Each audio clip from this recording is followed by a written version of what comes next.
Hello viewers, আমরা এই লেসনে শিখব ম্যাটল্যাবের ফিগার কিভাবে সেভ করা যায় এবং পরবর্তীতে কিভাবে সেই ফিগার ওপেন করা যায়। আমরা সরাসরি ম্যাটল্যাবে চলে যাচ্ছি।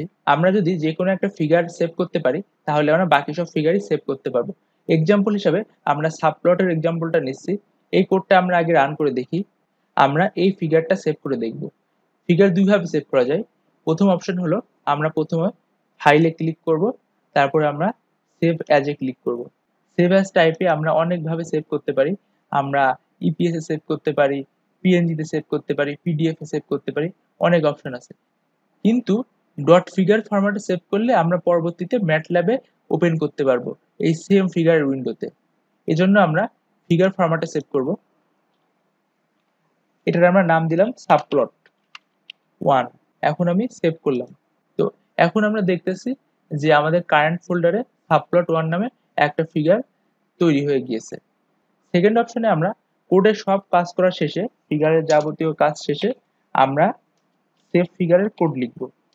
আমরা একটা ফাংশন লিখব সেভ ফিগ, তারপরে আমরা একটা ফিগারের নাম লিখব, নাম এবং ফরম্যাট। আমি এটার নাম দিলাম সাবপ্লট 2.fig।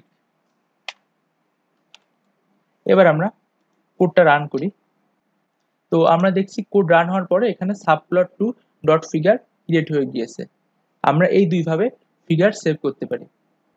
এখন আমরা দেখব ফিগারগুলো কিভাবে ওপেন করা যায়। ফিগার দুইভাবে ওপেন করা যায়। আমরা এই ম্যাটল্যাবের ফোল্ডারে কোনো ফিগার ফাইলের উপরে ডাবল ক্লিক করব, তাহলে সেই ফিগার উইন্ডোতে ফিগারটা ওপেন হয়ে যাবে। সেকেন্ড অপশনে আমরা কোডের মাধ্যমে ফিগার ওপেন করতে পারি। সেখানে আমরা স্ক্রিপ্টের ভিতরে লিখতে পারি অথবা কমান্ড উইন্ডোতে লিখতে পারি। আমি কমান্ড উইন্ডোতে লিখে দেখাচ্ছি, ওপেন ফিগ। আমি এটা ওপেন করলাম সাবপ্লট 2.fig। এবার আমি এন্টার প্রেস করলাম। এখানে আমাদের ফিগারটা ওপেন হয়ে গিয়েছে। এই লেসনে আমরা শিখলাম কিভাবে ফিগার সেভ করা যায় এবং সেভ করা ফিগার কিভাবে ওপেন করা যায়।